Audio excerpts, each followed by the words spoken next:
ಮುಂದಿನ ವಾರ ಗೃಹಲಕ್ಷ್ಮಿ ಯೋಜನೆಯ ಹಣ ಬಿಡುಗಡೆ ಮಾಡೋದಾಗಿ ಬೆಳಗಾವಿಯಲ್ಲಿ ಮಹಿಳಾ ಮತ್ತು ಮಕ್ಕಳ ಕಲ್ಯಾಣ ಸಚಿವೆ ಹೆಬ್ಬಾಳ್ಕರ್ ಹೇಳಿಕೆ ನೀಡಿದ್ದಾರೆ.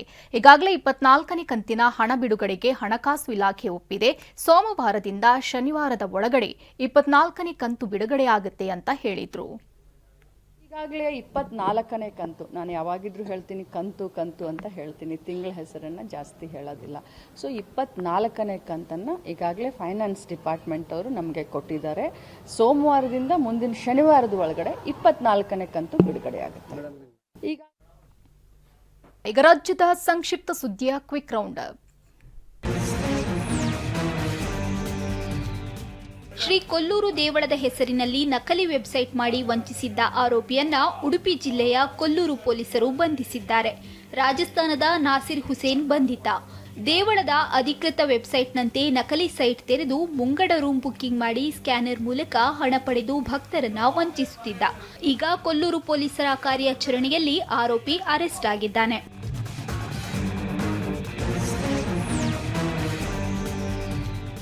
ಮಕ್ಕಳಿಂದ ಹಿಡಿದು ವೃದ್ಧರವರೆಗೂ ಮೊಬೈಲ್ ಟಿವಿ ಗೀಳು ತಪ್ಪಿಸಲು ಬೆಳಗಾವಿ ಜಿಲ್ಲೆ ಹಲಗ ಗ್ರಾಮದ ಜನ ಹೊಸ ಪ್ರಯೋಗಕ್ಕೆ ಮುಂದಾಗಿದ್ದಾರೆ. ಮಹಾರಾಷ್ಟ್ರ ಗ್ರಾಮದ ಮಾದರಿಯಂತೆ ಹಲಗದಲ್ಲೂ ನಿತ್ಯ ಸಂಜೆ 7ರಿಂದ 9 ಗಂಟೆವರೆಗೂ ಡಿಜಿಟಲ್ ಆಫ್ ಮಾಡ್ತಿದ್ದಾರೆ. ಗ್ರಾಮ ಪಂಚಾಯತ್ ಸೈರನ್ ಹೊಡೆದ ಬಳಿಕ ಮಕ್ಕಳ ಶಿಕ್ಷಣಕ್ಕೆ ಒತ್ತು ನೀಡಲು ಡಿಜಿಟಲ್ ಆಫ್ ಮಾಡಲಾಗುತ್ತೆ. ಡಿಸೆಂಬರ್ 17ರಿಂದಲೇ ಈ ಮಾದರಿ ಜಾರಿಗೆ ಬಂದಿದೆ. ಡಿಜಿಟಲ್ ಸೈಲೆನ್ ಅದು ಚಾಲೂ ಮಾಡಿದ್ದಾರೆ. ಅದು ಭಾಳ ಚಲೋ ಆಗಿದ್ದಾರೆ. ನಮ್ಮ ಸ್ಟಡೀಸ್ ಬಗ್ಗೆ ಅದು ಭಾಳ ಚಲೋ ಆಗಿದ್ದಾರೆ. ನಮ್ಮ ಅಪ್ಪ ಒಳಗೆ ಅದರಿಂದ ಆಫ್ ಮಾಡುತ್ತಾರೆ ಮೊಬೈಲ್ ಟಿ ವಿ. ಅವರು ನಮ್ಗೆ ಭಾಳ ಕಾನ್ಸಂಟ್ರೇಷನ್ ಕೊಡುತ್ತಾರೆ ನನಗೆ ಸ್ಟಡೀಸ್ ಬಗ್ಗೆ. ಇವು ಚಲೋ ಮಾಡಿದ್ದಾರೆ. ಕೊಪ್ಪಳದ ಗವಿಸಿದ್ದೇಶ್ವರ ಮಠ ಅಕ್ಷರ ಅನ್ನ ಜ್ಞಾನ ದಾಸೋಹಕ್ಕೆ ಹೆಸರಾಗಿದೆ. ಬೀದಿ ವ್ಯಾಪಾರಿಗಳು, ಆಟೋ ಚಾಲಕರು, ಕಾರ್ಮಿಕರ ಮಕ್ಕಳಿಗೆ ವಸತಿಯುತ ಉಚಿತ ಶಿಕ್ಷಣ ನೀಡಲು ಮುಂದಾಗಿದೆ. ಕಾಟ್ರಳ್ಳಿ ಬಳಿ 48 ಎಕರೆ ಪ್ರದೇಶದಲ್ಲಿ 60 ಕೋಟಿ ವೆಚ್ಚದಲ್ಲಿ ಬೃಹತ್ ಶೈಕ್ಷಣಿಕ ಸಂಸ್ಥೆ ನಿರ್ಮಿಸಿದೆ. 1500 ಹೆಣ್ಣು ಮಕ್ಕಳಿಗೆ ಪಿಯುಸಿವರೆಗೆ ಉಚಿತ ಶಿಕ್ಷಣ ನೀಡಲಿದೆ.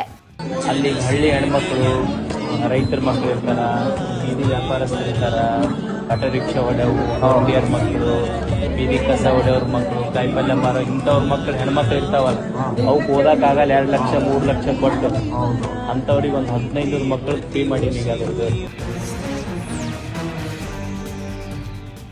ಮೈಸೂರು ಅರಮನೆ ಆವರಣದಲ್ಲಿ 11 ದಿನದ ಮಾಗಿ ಉತ್ಸವ ಫಲಪುಷ್ಪ ಪ್ರದರ್ಶನಕ್ಕೆ ಸಚಿವ ಡಾಕ್ಟರ್ ಎಚ್.ಸಿ. ಮಹದೇವಪ್ಪ ಚಾಲನೆ ನೀಡಿದರು. ಶೃಂಗೇರಿ ಶಾರದಾಂಬೆ ದೇಗುಲ, ಸಾಲು ಮರದ ತಿಮ್ಮಕ್ಕ, ಆಪರೇಷನ್ ಸಿಂಧೂರ್, ಮುಮ್ಮಡಿ ಕೃಷ್ಣರಾಜ ಒಡೆಯರ್ ಕಲಾಕೃತಿಗಳು ಬಗೆ ಬಗೆಯ ಹೂಗಳಿಂದ ನಿರ್ಮಾಣವಾಗಿದೆ. 5 ದಿನ ಸಂಗೀತ ಕಾರ್ಯಕ್ರಮವೂ ಇರಲಿದ್ದು ಕನ್ನಡದ ಖ್ಯಾತ ಗಾಯಕರು ಜನರನ್ನ ರಂಜಿಸಲಿದ್ದಾರೆ.